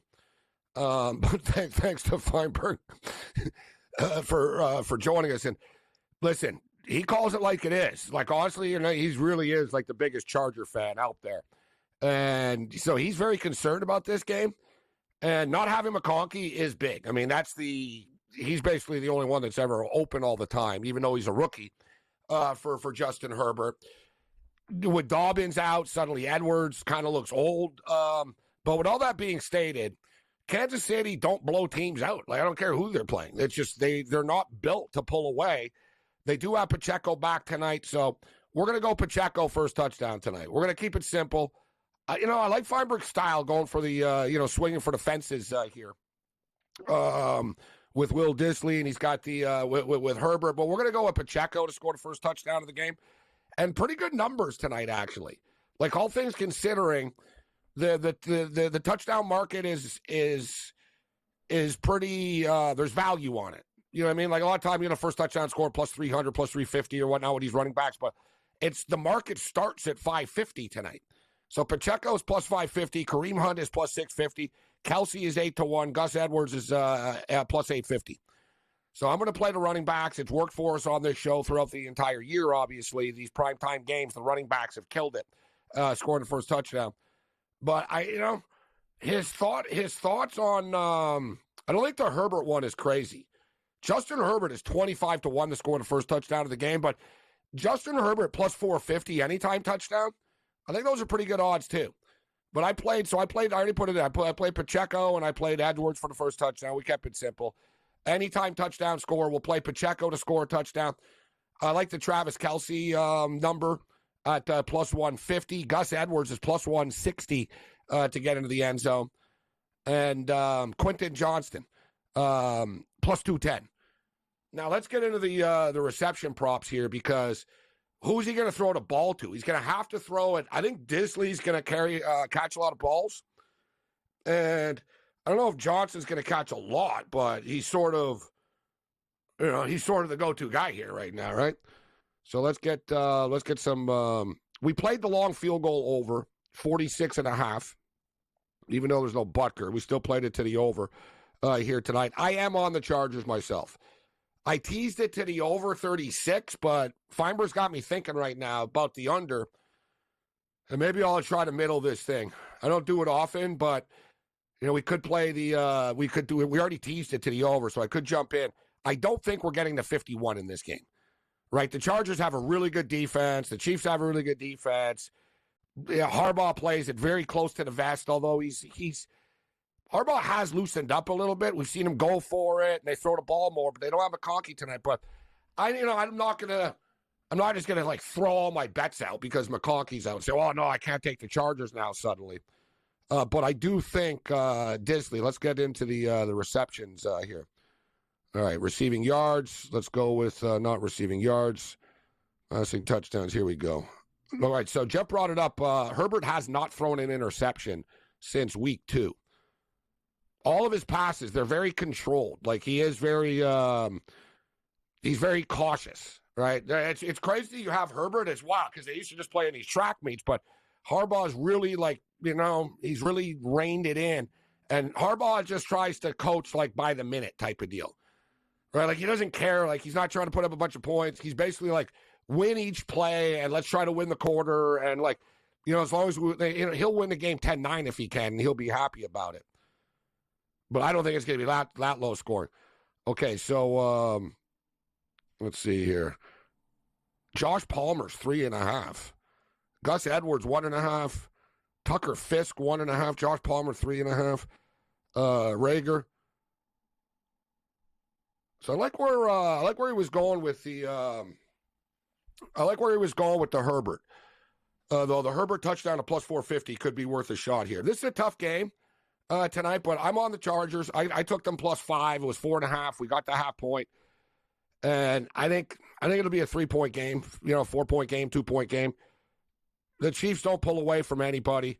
Chargers play really close games unless they beat you. If you look at the Chargers this year, 17-13, 23-20, 34-27, 22-17. They beat the Browns by 17. So look at their last their last 4 games. A 4-point game, a 7-point game, a 30-23 game, 34-27, 22-17. You get where we're going with this though, right? The Chargers are just going to try to keep it low scoring and try to win a close game late here. This is a big game for the Chiefs. It's funny because Jeff said, it's not that big of a game for the Chargers. It's a little bit anticlimactic right now. He is right in the sense that the Chargers are making the playoffs, right? The Colts aren't catching. The Chargers are making the playoffs. So it's really, are they going to be the 5 seed, the 6 seed, the 7 seed? We'll see how it plays out. And at the top, hey, the Buffalo Bills losing today. I think the Bills will be fine. They're going to get back on track. But the Bills play the Detroit Lions next week in Detroit. So I kind of figured, though, like I said, the Bills, they don't need to win every game, right, to win the Super Bowl. And they were on such a roll right now. I was kind of thinking, all right, they got to get their last loss out of their system. And then it's sort of all right, now it's pedal to the metal from here on out. But we'll get you caught up to date with the updated standings in the National Football League.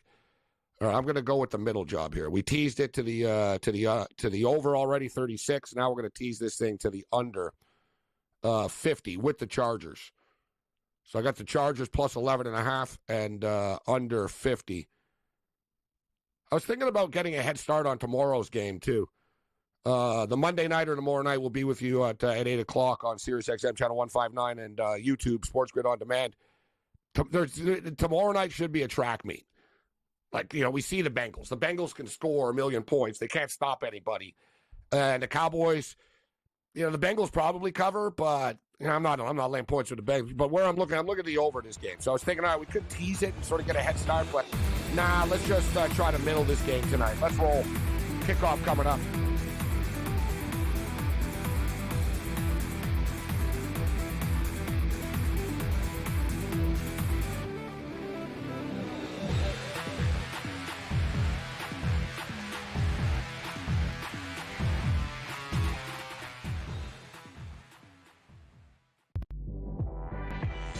She was recruited to Oregon partially by, guess who?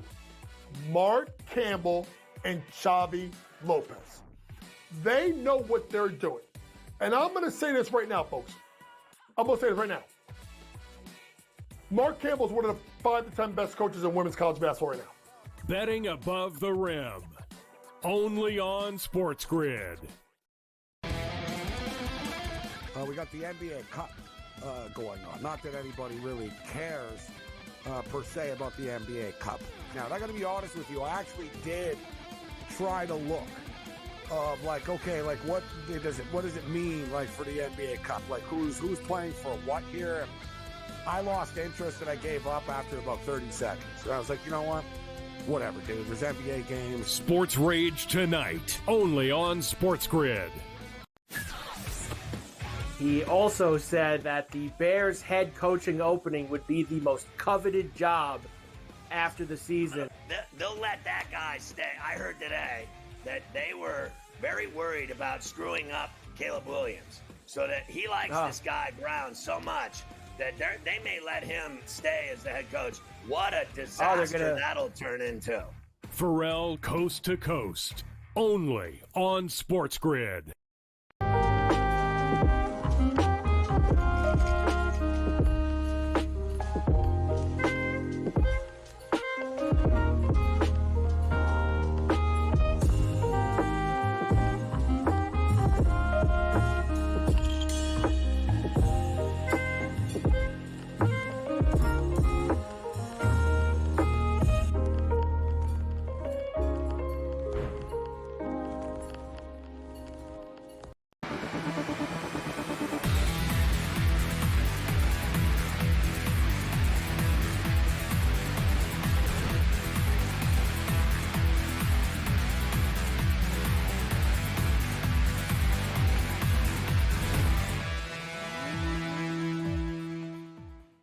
And Sunday Night Football has begun.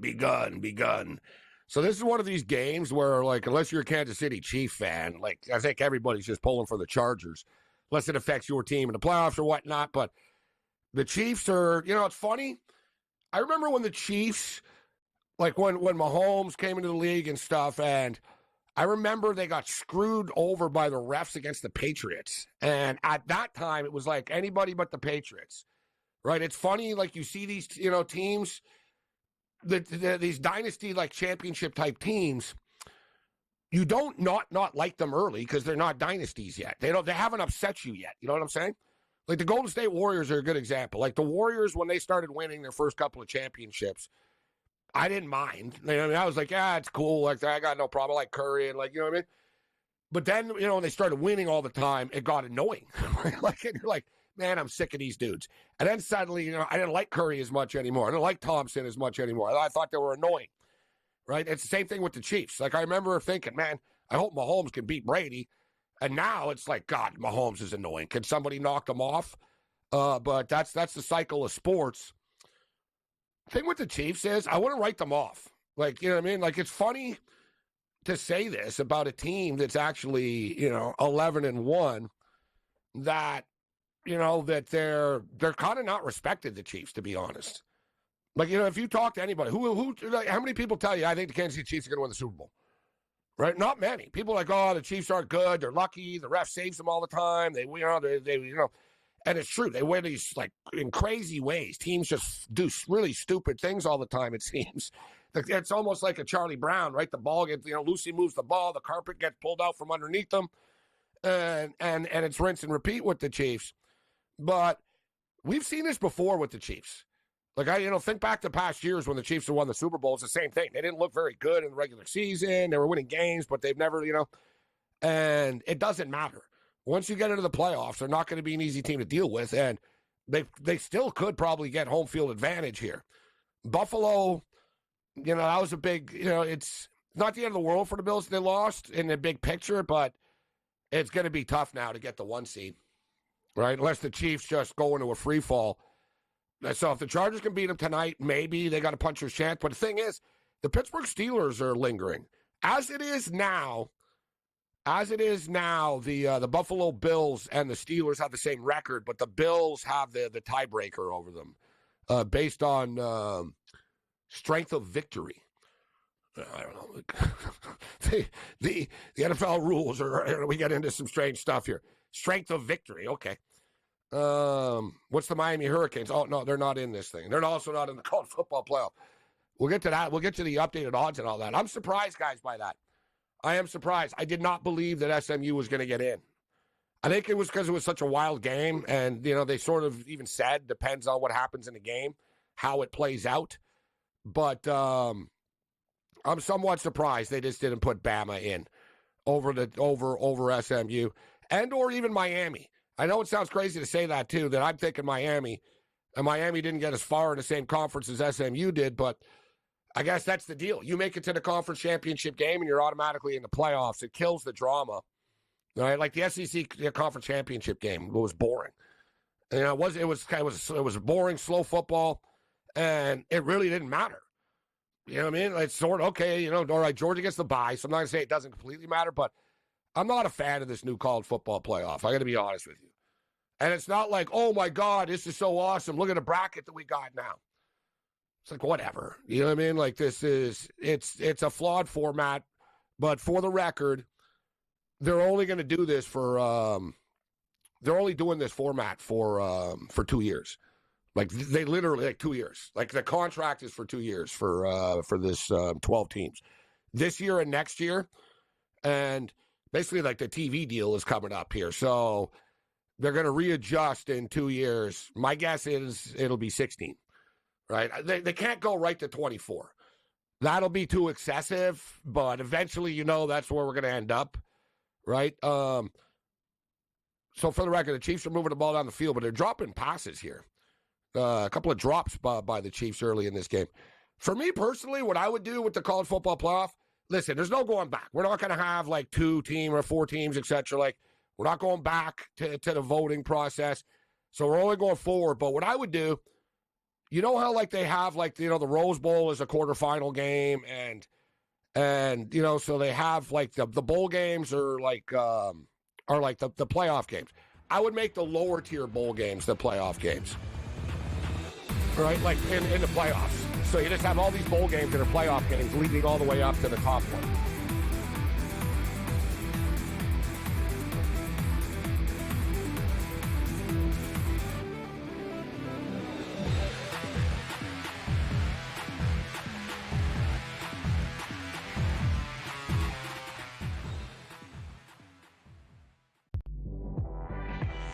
She was recruited to Oregon partially by, guess who? Mark Campbell and Xavi Lopez. They know what they're doing. And I'm going to say this right now, folks. I'm going to say this right now. Mark Campbell is one of the 5 to 10 best coaches in women's college basketball right now. Betting above the rim. Only on SportsGrid. We got the NBA Cup going on. Not that anybody really cares per se about the NBA Cup. Now, I got to be honest with you. I actually did try to look of like, okay, like what does it mean like for the NBA Cup? Like who's playing for what here? And I lost interest and I gave up after about 30 seconds. And I was like, you know what? Whatever, dude. There's NBA games. Sports Rage tonight, only on SportsGrid. He also said that the Bears head coaching opening would be the most coveted job after the season. They'll let that guy stay. I heard today that they were very worried about screwing up Caleb Williams, so that he likes this guy Brown so much that they may let him stay as the head coach. What a disaster that'll turn into. Pharrell Coast to Coast, only on SportsGrid.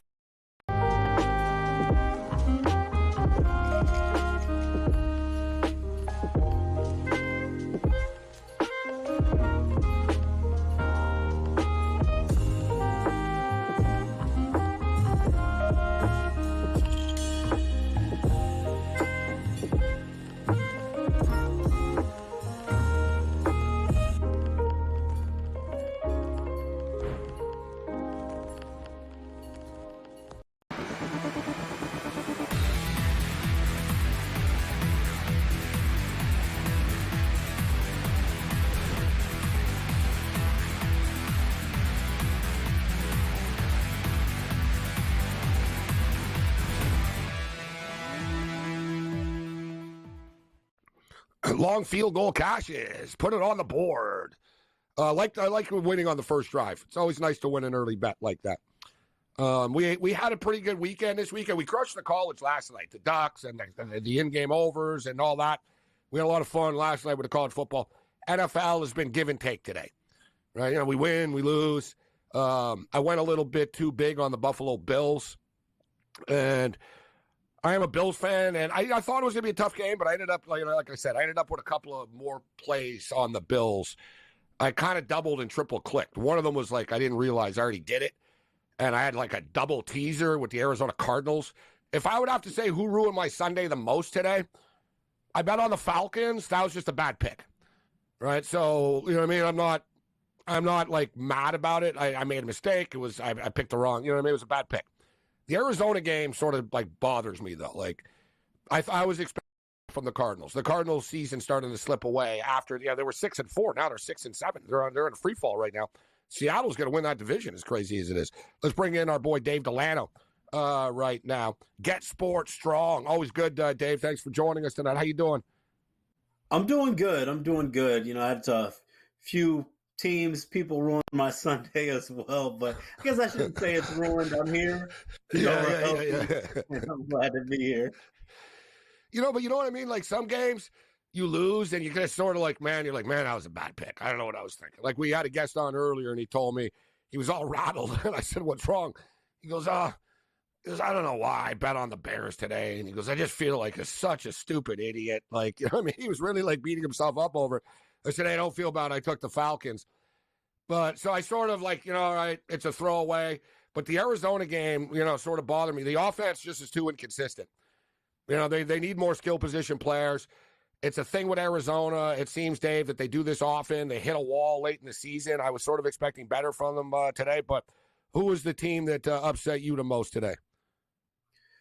Well, a couple things. I think upset myself a little bit because I've had the Saints on my do not bet list for a while, especially on the road in chilly conditions. But, with the Giants offense being so inept, I thought that this was a good spot for the Saints.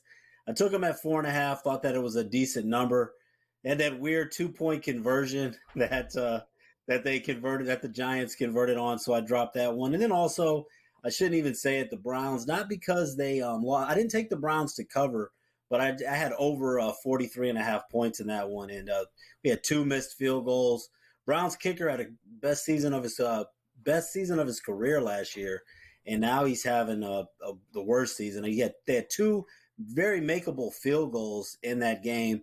Jameis is going to give and take away through some big picks. But that was one of those games, if you watch, I mean, there definitely should have been at least 47 points in that game. So there were just a lot of points left on the table. So those were the two that bothered me the most because, like you said, sometimes things are bad picks. But I didn't really feel like they were bad plays, but they just kind of ended up that way, not working out. There's really nothing you can do. I know it sounds cliche, but I've been betting so long, but I used to I remember 20 years ago and stuff, I'd be depressed on Sunday night sometimes, Dave. You know what I mean? After the losses and if I didn't have a big day or this or that happened, those Sunday night, the Sunday night blues would kick in, so to speak. But I'm very good now. There's nothing you can do, bro. The bets are made. You can't go back. There's no time machine, right? So there's literally nothing we can do besides learn the lesson, put the team on a list, and learn your lesson and move on. What did you do with this game, Dave? I took the Chargers plus the points tonight, despite the fact they were kind of beat up. No Ladd McConkey this evening, and he's their go-to guy. Obviously, Dobbins is already out for them. They're missing some guys on the defensive line as well. So the Chargers are beat up, but I still thought that this would be a close football game. So I took the Chargers tonight. Who are you on? Yeah, I thought that this would be close too. I did a same game teaser on this one. So I actually did 6 points. I took the Chargers up to plus 10 and then the over 36. And then I had a little player prop parlay that with some alternates that I just got one more leg left. And it's Xavier Worthy over 19.5 receiving yards. So hopefully he should be able to hit that low number. But I'm on the teaser with over 36 and the Chargers plus 10 in this one. Chargers at midfield right now, but they're in a 1st and 20 situation. There was a big play to Johnson over the middle. Here's a little flea flicker action. And, man, they're going to go to Johnson a lot here tonight, I'm telling you. They tried a little flea flicker, didn't work, but they got a 15-yard penalty. There was like a hit to the head on the Kansas City Chiefs, so we'll see if the Chargers can put some points up on the board in this drive. I did the same thing. I got the Chargers tees to the over as well. I figured, 36. And I ended up middling it after, and I never do this, Dave, but I started thinking, we had a guest on earlier, and he said he teased the Chargers to the under, and I'm thinking, yeah, we're not getting to 51 in this game. So I got 50, and I got a 36, and I'm hoping it just sort of lands in the middle of that, both with the Chargers. So I'm all in on the Bolts here tonight. Let's get some points going here, Dave. Yeah, so basically for you, as long as the Bolts don't get blown out, you're in good shape. As long as they don't pull the Chicago Bears, right? Yeah, exactly. I got 11.5, and I'm hoping for the best here. Just keep it with 11.5, and we'll be doing all right. But Chargers going backwards now, guys. I've never seen as many ineligible men downfield penalties as I've seen this year, Dave. It's the point of emphasis or something with the league that they're saying, call these linemen that are downfield, but we see it. Like we've never seen as many penalties, that penalty called as much as we have. So in game right now, Dave, is 40.5, and the point spread is 5.5 right now. So 40.5, we're looking okay here for the teaser. Yeah, we are, and like you pointed out, I've seen a lot of those too. They've been really cracking down on things with the offensive linemen, along with the the illegal shifts. I've never seen that many. It seems like almost every game, and not that you're just seeing the penalties, but you're seeing these penalties in some big games and some big situations. I mean, so many times teams are in the red zone. You have a 3rd and short. Sometimes the team's inside the 5, and then they get backed up, 5 yards. In all these years, I've just never seen it as much as we're seeing it now. It's interesting that we see it at the highest level, and you don't even see this really happen too much at the college level or high school. But in the NFL, they're, illegal shift all the time. Yeah, they just don't call it in college. Right? They're like, whatever. Unless it's like really, really like blatant, they don't call it. So the Chiefs get to stop the Chargers punt to the Chiefs. Chiefs will start the drive on their own 15-yard line. So it's a 39.5 right now, 5.5. We got Dave Delano, Get Sports Strong, in the house with us right now. We got a full house on the show tonight. Tomorrow night, we got another 5.5 point spread, actually. The Cincinnati Bengals, 5.5 point favorites in Dallas. The Cowboys have shown signs of life over the last couple of weeks. The total's 49.5 here. I'm actually surprised not a little bit higher. When you consider the Cincinnati Bengal offense, I don't think the Cowboys are going to be able to stop them, and Cincinnati hasn't been able to stop anybody.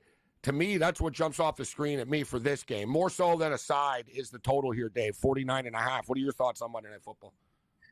Yeah, I agree. I mean, the only thing I don't like about the total is just not getting on it sooner. I think this opened up at 45.5 or something like that, which is really low, but it keeps going up. And like you said, it doesn't seem like it's really high enough. I almost could see this going over 52. I just don't see, it seems a little quote unquote square to just say the over, but I mean, you've got perfect conditions indoors. This Bengals team can't stop anybody.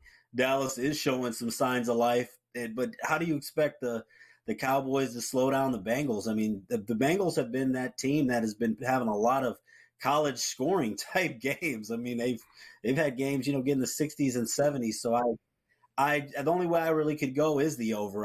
The under would be a pick that you could make, and I just couldn't. If it lost, I just couldn't really sleep well with that. I think it's over or pass for this one.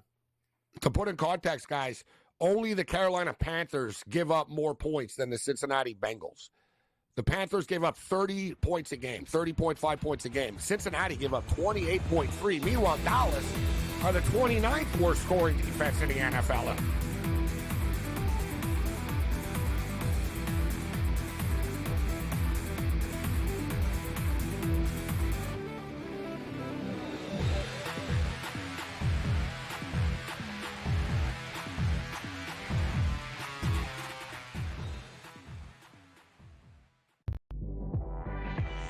She was recruited to Oregon partially by, guess who?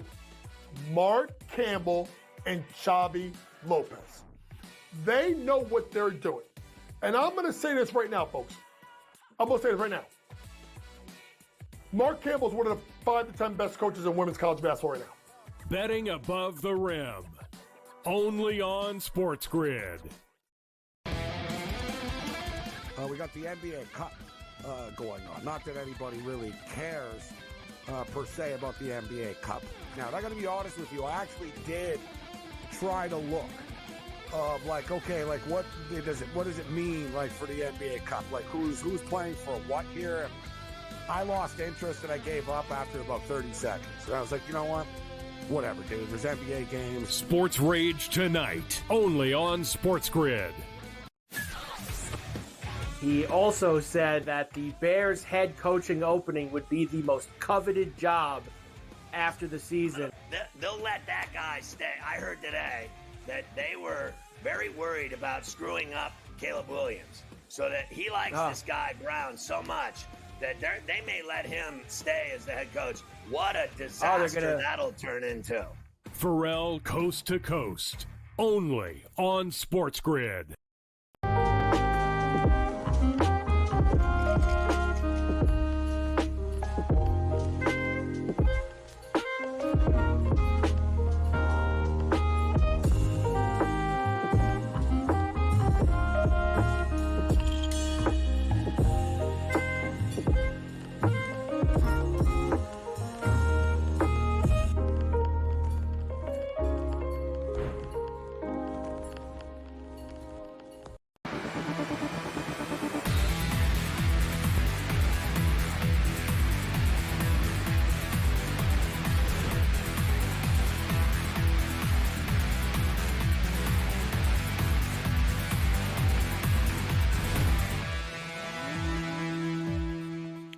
In-game live game day continues. I am Gabriel Morency. We're kicking it with Dave Delano right now. We got a 3-0 football game. Kansas City with the Rock.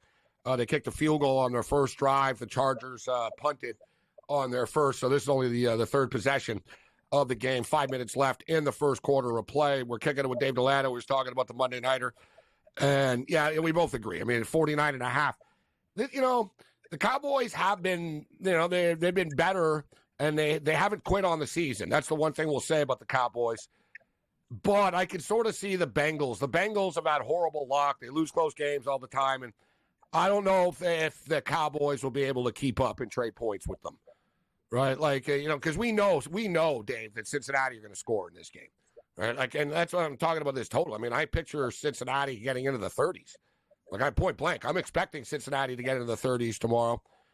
And then the Cowboys will score on them, but I don't think they'll be able to trade touchdown for touchdown. I'm not in love with laying 5.5 points, but even though the Bengals are done, Dave, you see this. We saw it in college football, right? Like a lot of, you know, people think, oh, they don't have anything to play for. They're not going to try or whatnot. Everybody's always playing for something, bro, right? They're playing for contracts. They're playing for stats. They're playing for this. They're playing for that. They're playing for fun. They love the game.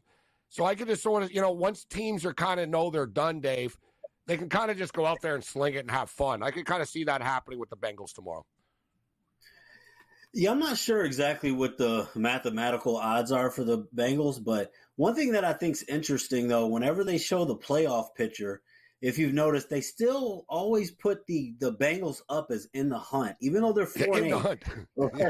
They have them up there. Like, they won't take them down. So I'm like, does somebody know something, or they use in the hunt a little bit too freely, Dave, in my opinion, because you see that every week. The Colts, they're in hunt. Yeah, I'm like, yeah, technically, I guess they're in hunt. They're not mathematically eliminated, but they're running out of. Listen, they're 4-8. They're screwed. I mean, there's too many teams ahead of them.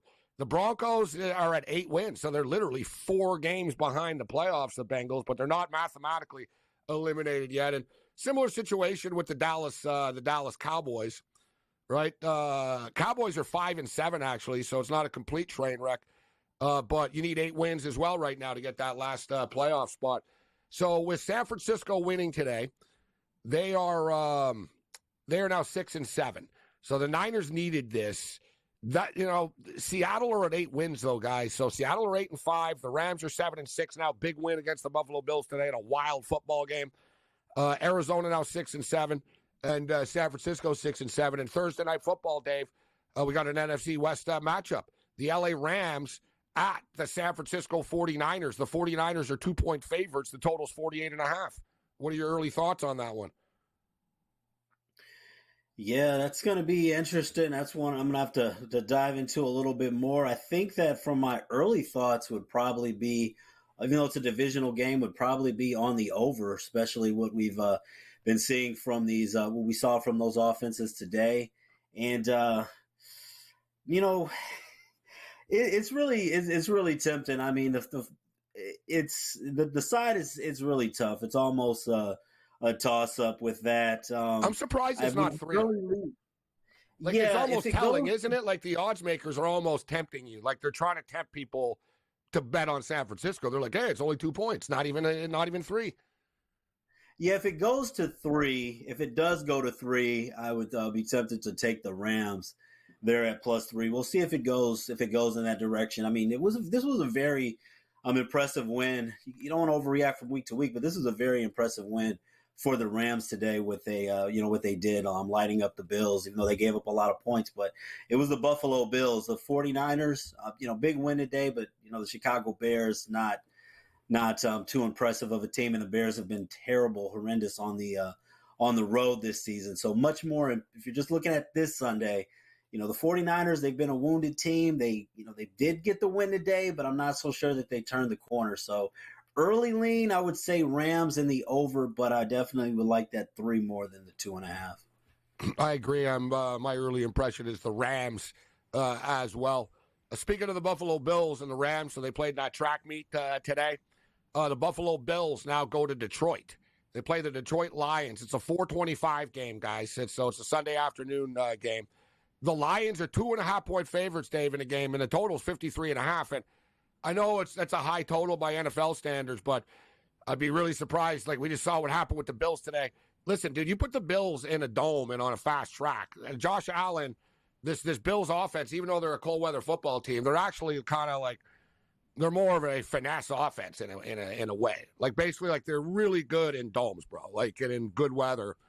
The Buffalo Bills their offense is explosive, so we're going to be on the fast track at Ford Field.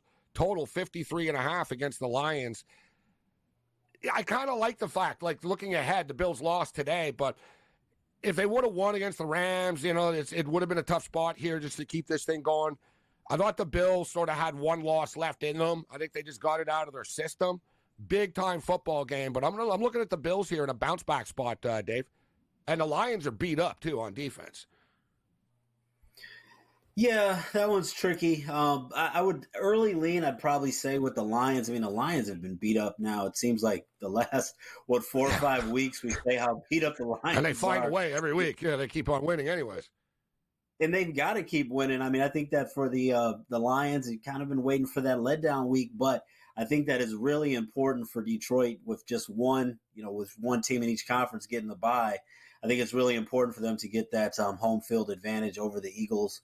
So I think that the Lions got to keep on winning. And I mean, my early lean would be on the Lions. It's just hard to go against them, especially, a field goal or less. So I would probably say the Lions. I haven't locked that bet in or anything yet, but I would say the Lions for now would be the lean. But it's going to probably be one of the better games to watch. And this could potentially be a Super Bowl preview. Should be a lot of fun either way.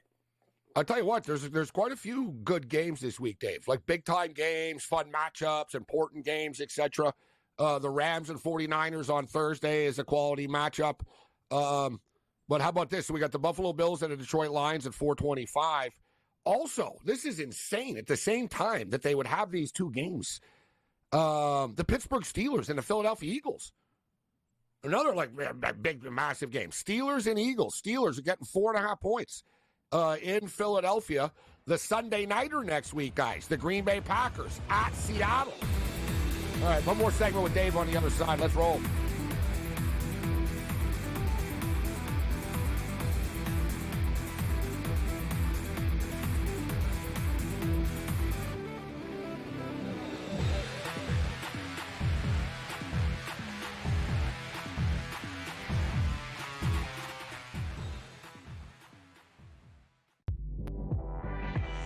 She was recruited to Oregon partially by, guess who? Mark Campbell and Xavi Lopez. They know what they're doing. And I'm going to say this right now, folks. I'm going to say this right now. Mark Campbell's one of the 5 to 10 best coaches in women's college basketball right now. Betting above the rim. Only on SportsGrid. We got the NBA Cup going on. Not that anybody really cares per se about the NBA Cup. Now, I got to be honest with you. I actually did try to look of what does it mean like for the NBA Cup? Like who's playing for what here? And I lost interest and I gave up after about 30 seconds. And I was like, you know what? Whatever, dude. There's NBA games. Sports Rage tonight, only on SportsGrid. He also said that the Bears head coaching opening would be the most coveted job after the season. They'll let that guy stay. I heard today that they were very worried about screwing up Caleb Williams, so that he likes this guy Brown so much that they may let him stay as the head coach. What a disaster that'll turn into. Pharrell Coast to Coast, only on SportsGrid.